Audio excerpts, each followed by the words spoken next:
ನಮಸ್ಕಾರ. ಆಸೀಸ್ ವಿರುದ್ಧ ಮೂರನೇ ಏಕದಿನ ಪಂದ್ಯದಲ್ಲಿ ಶತಕ ಸಿಡಿಸಿ ಪಂದ್ಯ ಗೆಲ್ಲಿಸಿಕೊಟ್ಟು ಮ್ಯಾನ್ ಆಫ್ ದಿ ಮ್ಯಾಚ್ ಆಗಿ ಅತ್ತರು ರೋಹಿತ್. ಬಳಿಕ ನೀಡಿದರು ದೊಡ್ಡ ಹೇಳಿಕೆ. ಕೊಹ್ಲಿ ಜೊತೆ ತನ್ನ ಪ್ರಶಸ್ತಿಯನ್ನ ಹಂಚಿಕೊಂಡು ಮಾಡಿದರು ದೊಡ್ಡ ಘೋಷಣೆ. ಹಾಗಾದರೆ ಸುದ್ದಿಯ ಸಂಪೂರ್ಣ ಮಾಹಿತಿ ಏನು? ಅಷ್ಟಕ್ಕೂ ಆಸೀಸ್ ವಿರುದ್ಧ ಭಾರತ ಮೂರನೇ ಏಕದಿನ ಪಂದ್ಯ ಗೆದ್ದ ಬಳಿಕ ಹಿಟ್ ಮ್ಯಾನ್ ಹೇಳಿದ್ದೇನು ಗೊತ್ತಾ? ಹೀಗೆ ಇದರೆಲ್ಲದರ ಬಗ್ಗೆ ಈ ವಿಡಿಯೋದಲ್ಲಿ ಕಂಪ್ಲೀಟ್ ಆಗಿ ತಿಳಿಸ್ಕೊಡ್ತಾ ಹೋಗ್ತೀನಿ. ಆದ್ದರಿಂದ ದಯವಿಟ್ಟು ಈ ವಿಡಿಯೋವನ್ನ ಕೊನೆವರೆಗೂ ನೋಡಿ. ಆದರೆ ಅದಕ್ಕಿಂತಲೂ ಮುನ್ನ ನೀವು ಕೂಡ ಟೀಂ ಇಂಡಿಯಾದ ಮಾಜಿ ನಾಯಕ ರೋಹಿತ್ ರವರ ಅಪ್ಪಟ ಅಭಿಮಾನಿಗಳಲ್ಲಿ ಒಬ್ಬರಾಗಿ ಈ ವಿಡಿಯೋವನ್ನ ನೋಡುತ್ತಿದ್ದರೆ ತಪ್ಪದೆ ಈ ಕೂಡಲೇ ಈ ವಿಡಿಯೋಗೊಂದು ಲೈಕ್ ಮಾಡಿ ಮತ್ತು ನಮ್ಮ ಚಾನೆಲ್ಗೊಂದು ಸಬ್ಸ್ಕ್ರೈಬ್ ಮಾಡಿ. ಹೌದು ಸ್ನೇಹಿತರೆ, ರೋಹಿತ್ ಶರ್ಮಾ ರವರ ಸ್ಫೋಟಕ ಶತಕ ಹಾಗೂ ವಿರಾಟ್ ಕೊಹ್ಲಿ ರವರ ಜವಾಬ್ದಾರಿಯುತ ಅರ್ಧಶತಕದ ನೆರವಿನೊಂದಿಗೆ ಟೀಂ ಇಂಡಿಯಾ ಸಿಡ್ನಿಯಲ್ಲಿ ನಡೆದಿದ್ದ ಆಸೀಸ್ ವಿರುದ್ಧದ ಮೂರನೇ ಏಕದಿನ ಪಂದ್ಯದಲ್ಲಿ 9 ವಿಕೆಟ್ಗಳ ಭರ್ಜರಿ ಗೆಲುವು ದಾಖಲಿಸುವ ಮೂಲಕ ಟೀಂ ಇಂಡಿಯಾದ ಮಾನವನ್ನ ಆಸೀಸ್ ನಾಡಿನಲ್ಲಿ ಕಾಪಾಡಿದ್ದಾರೆ ಸ್ನೇಹಿತರೆ. ಯಾಕಂದ್ರೆ ಟೀಂ ಇಂಡಿಯಾ ಆಸೀಸ್ ವಿರುದ್ಧ ಇದುವರೆಗೂ ಓಡಿಐ ಸರಣಿಯಲ್ಲಿ ವೈಟ್ ವಾಶ್ ಮುಖಭಂಗವನ್ನ ಎದುರಿಸಿರಲಿಲ್ಲ. If in case third ODI match ಏನಾದರೂ ಟೀಂ ಇಂಡಿಯಾ ಸೋತಿದ್ದರೆ ಆಸೀಸ್ ವಿರುದ್ಧ ಮೊದಲ ಬಾರಿಗೆ ವೈಟ್ ವಾಶ್ ಮುಖಭಂಗವನ್ನ ಎದುರಿಸಬೇಕಾಗಿತ್ತು. ಇನ್ನು ಇದಕ್ಕೂ ಮುನ್ನ ಸಿಡ್ನಿಯಲ್ಲಿ ಆರಂಭವಾದ ಈ ಪಂದ್ಯದಲ್ಲಿ ಟಾಸ್ ಗೆದ್ದು ಆಸ್ಟ್ರೇಲಿಯಾ ಮೊದಲು ಬ್ಯಾಟಿಂಗ್ ಮಾಡಿ 46.4 ಓವರ್ಗಳಲ್ಲಿ ಕೇವಲ 236 ರನ್ ಕಲೆ ಹಾಕಿ ಸರ್ವಪತನ ಕಂಡಿತು. ತಂಡದ ಪರ mat rain Shah 56 run, Mitch Marsh 41 ಮತ್ತು ಶಾರ್ಟ್ ರವರು 30 ರನ್ ಬಾರಿಸಿ ಟಾಪ್ 3 ಸ್ಕೋರರ್ ಎನಿಸಿಕೊಂಡರೆ ಇತ್ತ ವೇಗಿ ಹರ್ಷಿತ್ ರಾಣಾ ಪ್ರಮುಖ 4 ವಿಕೆಟ್ ಕಬಳಿಸಿದರು ಸ್ನೇಹಿತರೆ. ಈ ಮುಖ್ಯವಾಗಿ ಟೀಂ ಇಂಡಿಯಾಗೆ ಪಂದ್ಯ ಗೆಲ್ಲಲು 237 ರನ್ಗಳ ಗುರಿಯನ್ನ ನೀಡಲಾಗಿತ್ತು.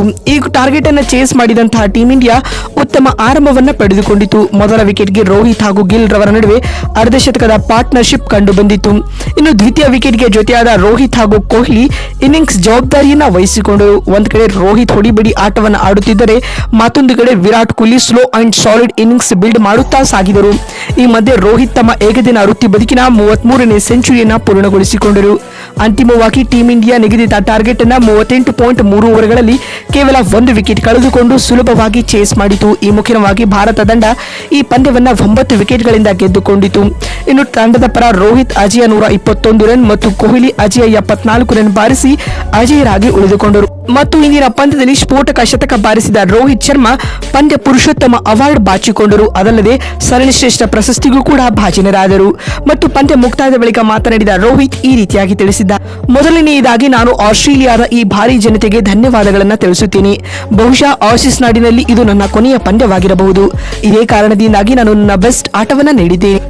ಆಸೀಸ್ ಅಭಿಮಾನಿಗಳಿಗೆ ಯಾವಾಗಲೂ ವಿಶೇಷ ಸ್ಥಾನವಿದೆ ನನ್ನ ಮನಸ್ಸಿನಲ್ಲಿ ಎಂದು ಹಿಟ್ ಮ್ಯಾನ್ ಹೇಳಿದ್ದಾರೆ. ಮತ್ತು ಮಾತು ಮುಂದುವರೆಸಿದ ಅವರು, ನಾನು ಈ ರೀತಿಯಾದ ಆಟವನ್ನು ಆಡಲು ಎಂಜಾಯ್ ಮಾಡುತ್ತೇನೆ ಮತ್ತು ಸಿಡ್ನಿ ಹೇಳಿ ಕೇಳಿ ನನ್ನ ಫೇವರೇಟ್ ಗ್ರೌಂಡ್. ಈ ಶತಕವು ನನ್ನ ಕಾನ್ಫಿಡೆನ್ಸ್ ಅನ್ನ ಬೂಸ್ಟ್ ಮಾಡಿದೆ ಮತ್ತು ಕೊಹ್ಲಿ ಜೊತೆ ಈ ರೀತಿಯಾದ ಆಟವನ್ನು ಆಡಲು ನಾನು ಯಾವಾಗಲೂ ಇಷ್ಟಪಡುತ್ತೇನೆ. ನಾವು ಹಲವು ಸಮಯದ ಬಳಿಕ ಜೊತೆ ಆಟದಲ್ಲಿ 100 ರನ್ಗಳನ್ನ ಪೂರ್ಣಗೊಳಿಸಿದ್ದೇವೆ. ಇದು ಕೂಡ ಖುಷಿ ತಂದುಕೊಟ್ಟಿದೆ. ಮತ್ತು ಕೊಹ್ಲಿ ಇಂದಿನ ಪಂದ್ಯದಲ್ಲಿ ಕಾಮ್ ಅಂಡ್ ಕ್ಲೋಸ್ ಇನ್ನಿಂಗ್ಸ್ ಆಡಿದ್ದಾರೆ. ಹೀಗಾಗಿ ಅವರಿಗೂ ಕೂಡ ಈ ಪಂದ್ಯ ಶ್ರೇಷ್ಠ ಅವಾರ್ಡ್ ಸಲ್ಲಬೇಕು ಎಂದು ಹೇಳುವ ಮೂಲಕ ರೋಹಿತ್ ದೊಡ್ಡ ಘೋಷಣೆಯನ್ನ ಮಾಡಿದ್ದಾರೆ. ಮತ್ತು ಮಾತು ಮುಂದುವರೆಸಿದ ಅವರು, ನಾವು ಮುಂಬರುವ ಸರಣಿಗಳನ್ನ ಎದುರು ನೋಡುತ್ತಿದ್ದೇವೆ ಮತ್ತು ಅಲ್ಲಿ ಸಾಧ್ಯವಾದಷ್ಟು ಟೀಂ ಇಂಡಿಯಾಗೆ ಕೊಡುಗೆಗಳನ್ನು ನೀಡುವುದೇ ನಮ್ಮ ಇಬ್ಬರ ಆಶಯವಾಗಿದೆ ಎಂದು ಹಿಟ್ ಮ್ಯಾನ್ ಹೇಳಿದ್ದಾರೆ. ನಮಸ್ಕಾರ, ಮತ್ತೊಂದು ವಿಡಿಯೋದಲ್ಲಿ ಸಿಗ್ತೀನಿ.